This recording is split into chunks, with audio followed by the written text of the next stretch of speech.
আচ্ছা, আজকের তারিখটা সবাই মোটামুটি জানো তো নাকি? আজকে 1 এপ্রিল। আর 1 এপ্রিল মানেই এপ্রিল ফুল করার দিন। তো আজকে কিন্তু সোশ্যাল মিডিয়াতে অনেক কিছু পোস্ট দেখলাম, ভালো লাগলো, বেশ কিছু পোস্ট হাসি লাগলো, এবং সবশেষে কিন্তু আজকে কিছু পারফরমেন্সও দেখলাম, সেগুলো দেখে আরও ভালো লাগলো। তো পোস্টগুলো একটু নিয়ে যদি আমরা কথা বলি, আজকে বিশেষত এমন কিছু জায়গা থেকে এমন কিছু কিছু পোস্ট ছিল যে কোনো বড় মোহনবাগান প্লেয়ারকে ইস্টবেঙ্গল সাইন করিয়ে নিল, কোনো বড় একজন ওয়ার্ল্ড কাপার, বিশ্বকাপার, ব্রাজিল আর্জেন্টিনার প্লেয়ারকে মোহনবাগান সাইন করে নিল। এগুলো ব্যাস সোশ্যাল মিডিয়ার ট্রোল চলছিল, সেগুলো তো চলবেই, সেগুলো ঠিক আছে।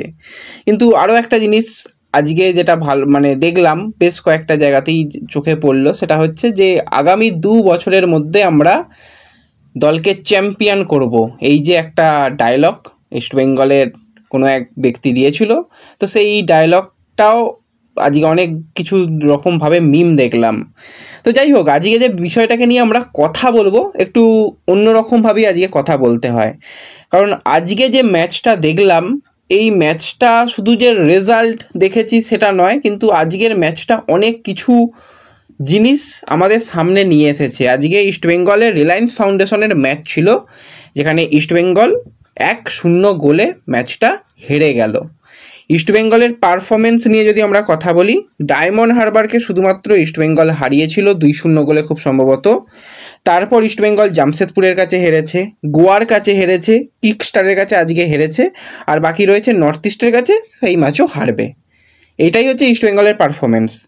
তো বিনো জর্জ যে লাস্ট 3 বছর ধরে ভালো কাজ করছে, তোমরা যদি বিনো জর্জের কাজ দেখো, ইস্টবেঙ্গলের রিজার্ভ টিমকে প্রথম বছরে সিএফএলে রানার্স বানিয়েছিল, সেখানে মোহামেডান চ্যাম্পিয়ন হয়েছিল। আগের সিজনটার যদি বলো তো সেখানে ইস্টবেঙ্গলকে চ্যাম্পিয়ন করেছে।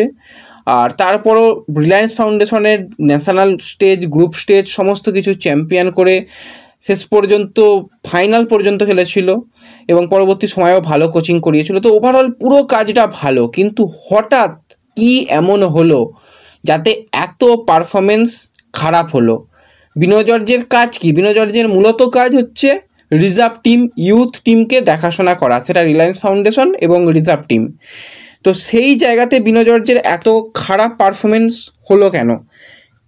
এর আগে আমরা দেখেছি বেশ কিছু এমন এমন প্লেয়ার ছিল যারা এইসব ম্যাচে জ্বলে উঠতো, তারা একদম সেরা সেরা প্লেয়ার ছিল। নাসিব, শ্যামল, সায়নেরা একদম সেরা প্লেয়ার ছিল, তাদের পারফরমেন্স এত কী করে পড়ে গেল? পড়ে যেতে পারে এত তাড়াতাড়ি সমস্ত প্লেয়ারের পারফরমেন্স এতটা খারাপ হয়ে যেতে পারে? সত্যি আমি বিশ্বাস করি না, আমার তো মনে হয় না।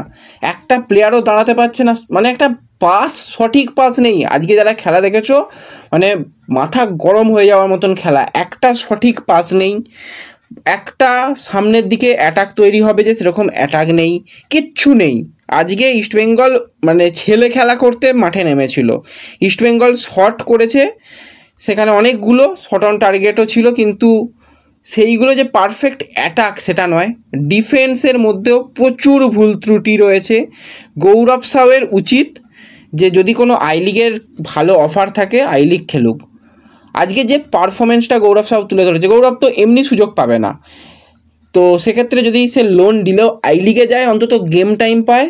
অন্যতম একটা সেরা বাঙালি গোলকিপার উঠতে চলেছে, উচ্চতা রয়েছে, বডি স্ট্রাকচার ভালো রয়েছে, খুব বেসিক ধারণাগুলো খুব ভালো রয়েছে, বল জাজ করার ক্ষমতা খুব ভালো রয়েছে। 2-3টে ক্ষেত্রে একদম 1:1 গোলকিপিং হয়ে গেছিলো, সেখানে কিন্তু সেভ করে দিয়েছে গৌরব। একটা মাত্র গোল, জঘন্য ম্যান মার্কিং ছিল, সেখানে কর্নার থেকে বল ভেসে আসে, ব্যাক হেডে বল পড়ে, সেখান থেকে কিন্তু ফিনিশ করে দেয় কিকস্টার। সেখানের পর ইস্টবেঙ্গল চেষ্টা অনেকগুলো করেছে, কিন্তু ওই যে বলছি, একটা ক্ষেত্রেও মনে হবে না যে এই জায়গা থেকে ইস্টবেঙ্গল গোল করতে পারে। মাঝমাঠ বলে কিচ্ছু নেই, ডিফেন্সের অতীব অবস্থা খারাপ, 2 সাইড ব্যাকের অবস্থা খারাপ, উইংয়ের অবস্থা খারাপ, প্রত্যেকটা জায়গায়।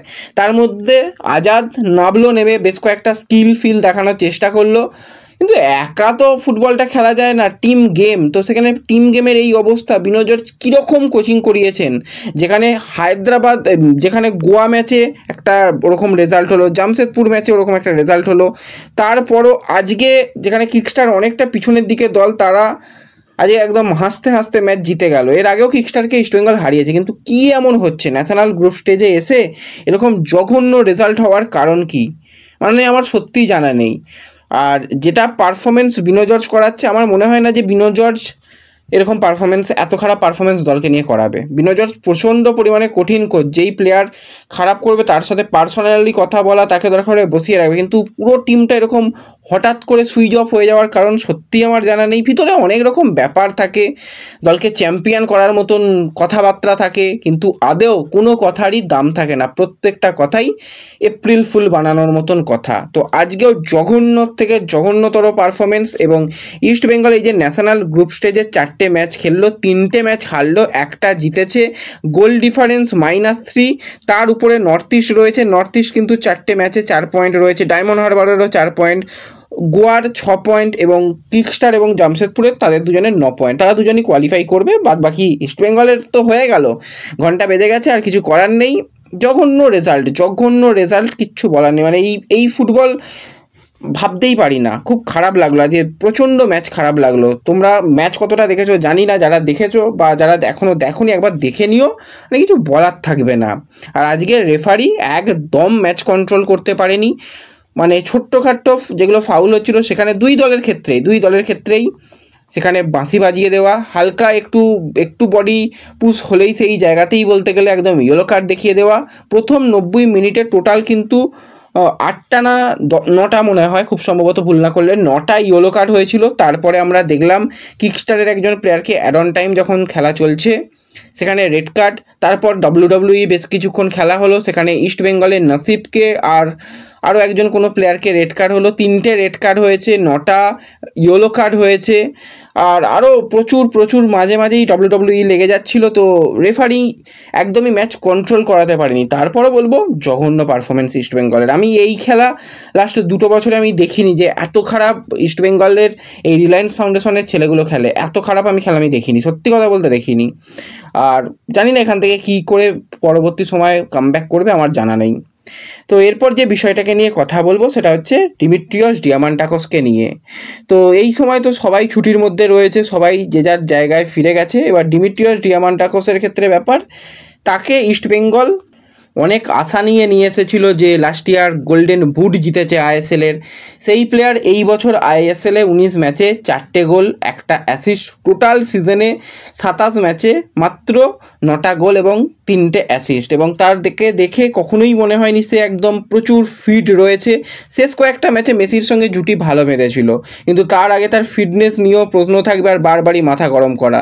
তো যেটা দেখে ভালো লাগছে, গ্রিসে থাকলেও সেখানে কিন্তু পুরোপুরি ট্রেনিংয়ের মধ্যে ডিমি রয়েছে, এবং নিজস্ব সোশ্যাল মিডিয়াতে শেষ মুহূর্তের প্রস্তুতি করছে, সেটা সে তুলে ধরেছে। এবং যদি ভালো কিছু সুপার কাপে হয় তো ভালো, যদি কাপকে আরও একবার ধরে রাখা যায়, আরও একবার এশিয়ার মঞ্চে যাওয়া যায় তো খুবই ভালো হবে। সেই জায়গায় ডিমিকে কিন্তু আরও একবার জ্বলে উঠতে হবে। কয়েকটা ম্যাচ 2 থেকে 3টে ম্যাচ জিতলেই কিন্তু চ্যাম্পিয়ন হওয়ার সুযোগ রয়েছে। তো 2 থেকে 3টে ম্যাচে আমরা ডিমির কাছ থেকে আসল ডিমির খেলা দেখতে চাই। তো দেখা যাক ডিমি কীরকম সার্ভিস দেয়। তো ব্যাস এই ভিডিওতে এটুকুই আলোচনা করার ছিল। ভিডিও ভালো লাগলে লাইক শেয়ার করতে পারো, তোমরা তোমাদের মতামত জানাতে পারো। দেখা হবে পরবর্তী ভিডিওতে, ধন্যবাদ।